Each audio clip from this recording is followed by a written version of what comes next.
Ассаламу алейкум, Досеке. Сізбен біраз жүздескім келіп жүреді. Бір ән жайлы сұрағым келіп, қарсы болмасаңыз? Жоқ, қарсы емеспін. Жүр, как раз кофе ішіп алайық. Сол жерде мен саған бәрін айтып беремін. Ал Дастан аға, біздің форматымыз өте қызық формат. Осындай сұхбат болады. Бір әннің тарихы жайлы мен білгім келіп отыр. Жалпы ән қалай жаңағы өмірге келеді және қандай қиыншылықтар болады және қандай қызықтар болады, сол жайлы білгім келіп отыр. Өте жақсы формат деп айтсақ болады. Жалпы ән әр кезде әрқалай келеді. Кейде ақынмен жұмыс жасайсың, композитормен жұмыс жасайсың, кейде өзіңнен бір шабыт туады, ол әрқалай. Кей кезде ән айтқың келіп тұратын бір сәт болады, маңайың сондай бір сезімді тудырады, сондықтан да ән айтқың келеді. Осындай сәттері бар. Әрине қиындықтары бар. Кейде әннің басы ұнап, ортасы ұнамай қалады, кейде қайырмасы ұнап, куплеті ұнамай қалады. Енді нақты бір кезеңнің әндері қатты ұнайды деп айта алмаймын, себебі әр кезеңнің өзінің бір керемет әндері бар. Бірақ дегенмен де енді өзіміз сол 90 жыл болсын, сол жылдардың бір керемет әуендері қалыптасып кеткен біздің санамызда. Өйткені қазіргі енді заманауи бағыттағы әндер көбінесе электронды әндер, өңдеуге көп көңіл бөлінеді.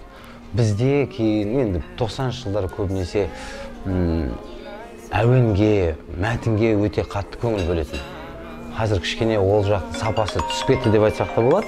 Қазіргі жастардың түсінігі бөлек. Енді әр заманның өзінің сана сезімі бар деп айтсақ та болады. Қазіргі сана сезім бөлек, сондықтан да оларды кінәлаудан қажеті жоқ шығар деп ойлаймын. Бір әзіл әңгіме бар.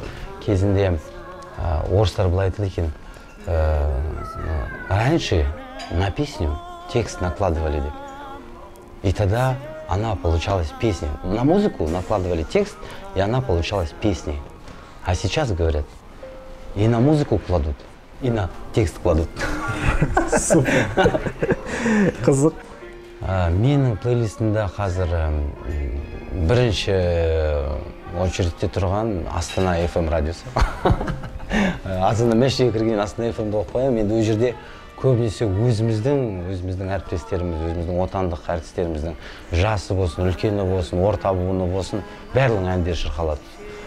Жалпы енді өзімнің ұялы телефонымда, плейлистімде ол жерде Бруно Марстың әні тұрады, Сэм Смиттің әні бар, ол жерде кейде Ашердің әні ойнайды. Жалпы өзімнің әндерім ол жерде тұрады. Өйткені енді күнделікті ол әнді орындап жүргеннен кейін оны тыңдау міндет деп ойлаймын. Себебі сен естіп, өзіңнің бір кемшіліктеріңді, ақаулықтарын тауып аласың да, соны ары қарай дамытуға тырысасың. Сондықтан да ол маңызды дүние деп ойлаймын. Дәл осы жайтты білгім келген, өзіңіз айтып өттіңіз. Рахмет. Жалпы енді әнді жазу процесі неден басталады? Әнді жазу процесі ол қалай айтсақ болады. Кей кезде авторлар ән жұмсайды. Тыңдап көріңізші, ұнаса қалай болады деп. Ең бастамасы осылай қарым-қатынастан. Енді қазір менің өзімнің музыкалық продюсерім бар. Біреуі оның Асанәли, екіншісі Сержан Бақытжан. Өйткені Асанәли кей кезде өте бір жақсы әуендерді естіп қалады, соны маған ұсынады. Дәке, сенің тембрыңа келеді, сенің ырғағыңа келеді, осында айтып көрші деп. Бір өте бір таңғалатын дүние әр кезде дөп түседі. Маған керекті әнді әйтеуір қойып береді, енді біледі ғой менің ішкі жан дүниемді. Ал Сержан азаматпен, енді Сержан Бақытжан деген азамат, ол бірге 10 жылдан астам, 10 жыл дейікші, 17 жыл жұмыс жасап келе жатырмыз. Енді қыр-сырымызды точно білеміз. Сондықтан да Сержан меніңше осылай ол да айтады, Дастан мына ән саған жарайтын сияқты. Кей кезде басқа композиторлар жұмсап қалады, почтаға салып жібереді, бір жерден ұялы телефон номерін тауып WhatsApp-қа салады. Сол кезде тыңдайсың да, жақсы әндер бар екен деп ойлайсың. Қазір мысалға Ресейдің бір жас композитор жігіттері шығып жатыр. Бір ән айтсақ қалай болады, фит жасасақ қалай болады. Өзбекстаннан бір азаматтар жазып жатыр, осындай мен музыкалық продюсермін, осындай әндерді ұсынғым келеді деп. Ол жерде де бір-екі әндер ұнап жатыр. Ал жалпы өзім қазір ән жазып жүрген жоқпын, бірақ кезінде жазған уақытта бір көңіл күй музыканы талап етіп тұрады. Сол кезде бір караокеге кіріп қаласың, бір әуенді естіп қаласың, немесе бір өңдеуді естіп қаласың да, мүлдем бөлек әннің өңдеуі бірақ соған өзінің ішіңнен бір шабыт оянып кететін сәттер болады, сол кезде жазып қаласың. Сөйтіп жазылған әндердің бірі екеуміз, мысалға. Алау деген ән, мысалға. Ән жазғанда шабыттың маңыздылығы қандай? Өте үлкен деп айтсақ маңыздылығы болады. Себебі шабыт ол не ол? Шабыт деген сенің ішкі көңіл күйің, сенің жан дүниең тебіреніп тұрған. Жайдан жай сен отырып ән жазбайсың, сен бір күйге тебіреніп қаласың, мысалға. Болмаса бір айтып жатырмын ғой, бір әуенді естіп қаласың да, кей кезде мынау енді орыстар музыка язык души дейді ғой. Ән біздің жан дүниеміздің тілі. Сондықтан да әуен бір сенің өткен күніңді еске салып қалады, немесе бір дәл қазіргі сәттегі сенің күйіңді бір ойнап қалады да, сол кезде бір шабыт келіп қалады, жазғың келіп кетеді. Соны ән айтып отырасың да, ән айтып отырған уақытта ана әуеннің қандай әдемі болып бара жатқанын сезінесің. Шабыт өте маңызды. Шабытты қайда іздеуге болады? Шабыт ол дәл қазіргі сәтте де табуға болады. Мысалға, қазір оң жағымда кішкентай баланың сыбырлап, айқайлап отқан дауысы бар. Бұл сылдыр бұлақтың суы секілді осы балаға арнап бір мультфильмнің әуенін есіңе аласың да, мына құлақтан кіреді, мына құлақтан өзіңнің әуенің шығып жатқан сияқты болады былай. Қазіргі таңда жаңадан жазылып жатқан әніңіз бар ма? Сенің бақытыңа орай деп айтсақ болады. Дәл қазір мен студияға барайын деп жатырмын. Студияға барып, жаңа дүние жасалайын деп жатыр. Әннің аты «Нүкте» деп аталады. Сол әнді жазсақ, сен менімен бірге уақытың болса кеттік. Әрине, қуаныштымын. Сол жерде мен саған көрсетем қалай әнің жазылатын. Аға, міне студияға келе жатырмыз қазір, иә? Иә. Досыңызда кім болады? Арман Мұқашев деген жігіт. Шынымен де бір талай біздің әріптестеріміздің әндерін өңдеген қазіргі формат тобының звукорежиссері. Оның үстіне бүкіл осы конгресс холлда өтіп жатқан оркестрдің барлығының звугын, сапасын тексеретін және жасап шығатын, аранжировкасын келтіретін Арман өте бір беделді свидетельшілердің бірі. Арманға Логово. Арекеңнің логовосы шықпайды, 24 сағат жұмыс жасайды осы жерде. О, знакомая песня. Ареке! О, біздің әнді уже Арекең айтып жатыр, прикинь. Дайындық басталып кеткен ба сонда? Ареке, он біледі ғой, мастер своего дела. Ассалаумалейкум, аға. Ассалаумалейкум, Ареке. Как ты, аман сен? Уже менің әнімді қойып жатсың ба? Молодец. Міне, звукорежиссер деген осындай болу керек. Пысық жігіт қой, пысық. Так, қазіргі жазылып жатқан ән «Нүкте» деп аталады. Авторы әнінде сөзінде жазған Сержан Бақытжан деген азамат. Әннің тарихы сонау 11 жыл ма 12 жыл бұрын жатыр деп айтсақ та болады, себебі сол жылы естіп мен осы әнге ғашық болып қалдым да, сол кезден бастап ән айтқым келіп жүр, осы әнді айтқым келіп жүр. Бүгін мысалға нақты соның сәті келіп тұр деп ойлаймын. Супер.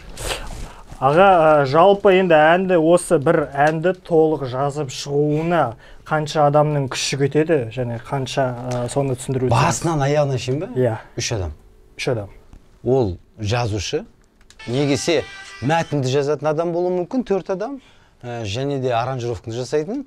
Біздің қазіргі жазылып жатқан әнде енді әнінде, сөзінде, әуенінде, жаңағы өңдеуінде жасаған Сержан Бақытжан. Ал енді одан бөлек біздің звукорежиссеріміз керек. Осының бәрін сводить ететін, осының бәрін жоғарғы сапаға шейін шығаратын бізде Арман деген азамат бар. Және орындаушы мен Дастан. Алыстап кету мүмкін емес, сағыныш жүректен мәңгілік елес болып қалған. Сенің сұлулығың. Можно минус громче даже дать? Секе! Ассалаумалейкум.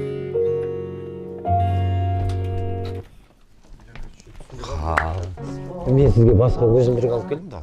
Басқа көзілдірік алып келгем. Сумканың ішінде менеджер мен продюсер өте маңызды рөл атқарады.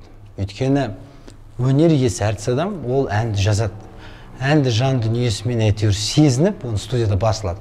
бірақ ары қарай әннің таратылуы, концертке шығуы, радиоларға немесе әрбір желіде уақытылы шығуына тікелей продюсер мен менеджердің керек. Ол кісілер болмаса ол таралмайды. Бірақ енді бүгінгі таңда бізде өнер иелері, әртіс адамдар өздері де жаңағы әнді жазады, өздері таратады. Мен де сондай әншілердің бірімін. Бірақ енді біз мына тәжірибеміздің арқасында, көптеген жылдар арқасында таныс тамырларымыз бар, соған таратамыз, сұранамыз, сонымен жасалады ол дүние. Дәл қазір сағыныш жүректен. Солай емес пе да өзде? Сағыныш жүректен. Сағыныш жүректен. Мәңгілік елес. Мәңгілік елес бол. Ресей, батыс елдерін алатын болсақ, жалпы TikTok арқылы дамып жатқан әншілер көп. Жалпы өзіңіздің TikTokқа ойыңыз қалай? Енді біз қазір TikTokты жарып жатырмыз десем. TikTok өте керекті дүние, оны енді социумда жүрген адам болатын болсаң, оны қолдану керек. Өйткені өзің айтпақшы кеңінен таралған дүние. Қазір тіпті Instagramның өзінің көлеңкесінде қалдырып кеткен секілді деп ойлаймын. Сондықтан да TikTok егер әніңді миллиондаған көрерменге жеткіземін десең, ол сенде болу керек. Мәңгілік елес болып қой.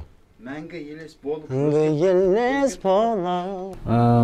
Бұл әннің енді тақырыбы нүкте деп қойылған енді түсінікті болып тұр ғой. Бірақ бұл жерде айта кететін бір жағдай, көп адамдар бала кезінен болсын бір махаббат болады, естен кетпес. Не үшін естен кетпес махаббат? Өйткені ол жете алмаған махаббат, онымен бірге бола алмаған махаббат болғандықтан көп адамдар бұны өмір бойы ойынан тастамайды, оны ойлап жүреді. Бұл ән негізінен сол махаббаттарға нүкте қою, яғни қолда барын қадірлеп, өткен күндерге нүкте қою деген сияқты сол мағынада. Жалпы ұмыту дейсіз ғой? Жалпы ұмыту, иә. Қалдыру. Өткен күнді өткен уақытқа қалдыру. Сол негізі сол мағынада. Ұмытып бәрі алыстап кету мүмкін емес. Сағыныш жүректен мәңгілік елес болып қалған. Ол маңызды, бүкіл жаңа шыққан әнге бейнебаян керек жоқ. Ол мінекей мынау ән хит болады ғой деген өзінің ойын болатын болса, өзің соны сезініп тұрсаң, ол оған бейнебаян түсірілу керек. Өйткені ол тек қана күшіне енеді да, мысалға. Бейнебаян әннің өзі де кеңінен таралып кетуі мүмкін. Бірақ бейнебаян сол күшін қайта күшейтіп жібереді, дамытып жібереді ары қарай. Өйткені адам тек қана құлақты әуенмен ғана тыңдағанмен, бірақ визуалды түрде қабылдаса, ол тіпті жақсы болады. Керемет. Әннің жазу процесте ең қиын сәті? Ең қиын сәті аранжировканың атмосферасын сезіну, вайбты сезіну. Енді толқын дейікші, бір толқында болу. Себебі кейде өнер иесі, әртіс адам өзі бір толқында да, бірақ аранжировка басқа толқында болып қалады. Сол кезде бір сәйкестік болмаса, ол бір нақты жетілмей қалады, бір шикі дүние сияқты болып қалады. Егер қазір бір толқында болатын болса, ол көрерменнің, жанкүйердің, тыңдарманның құлағына да, жүрегіне де барлық жеріне жетеді. Мәңгі сенің сұлулығың шегелемес пе, сенің ертегіңді аяқтай алар емес пе. Аяқталса да махаббат, нүкте қоялар емес. Қайырмасысың, қайырымсыз жан, сен шәлемес. Басында, давай басын. Аяқталса. Ана екінші куплетте бар ғой, за такт кіресің. Мен әлі сол жерден, ертерек кіресің. Хорошо. Одан кейін мәңгі елес болар. Мәңгі елес болар. Мен қазір ән жазу процесіндемін. Өте керемет. Бірінші рет болыптым әрине. Бірақ енді қаншама еңбек тер төгіліп жатыр. Одан кейін басында ана 2 нота бар ғой. Аяқталса да махаббат үміт нүкте қойылар қоса. Екеуінде де 2 нота кетеді. Аяқталса да махаббат нүкте қойылар емес. Қайырмасы сән, қайрамсы жан, сен шәліме. Аға, мен шыны керек бірінші рет көрдім процесті, жалпы өте ұнады маған. Енді бір қорытынды жасап жүрсек, қалай бастау керек, қалай аяқтау керек, нені ұмытпау керек? Бірінші әнді іздеу керек.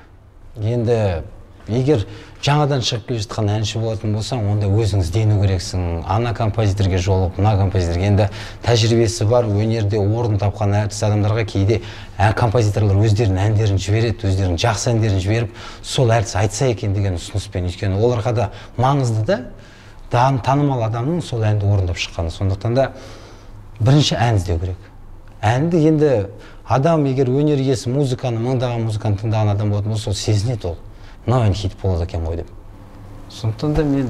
Бәрекелді аға, рахмет, көп-көп әнді тыңдап қайтсақ. Әрине жүр кеттік, тыңдап қайтайық. Кеттік. Жеңгең звондап жатыр. Біз телефонды өшіріп тастағанбыз. Ал енді бүгінгі жұмыстың қорытындысын тыңдап көрейік. Қорытындысын.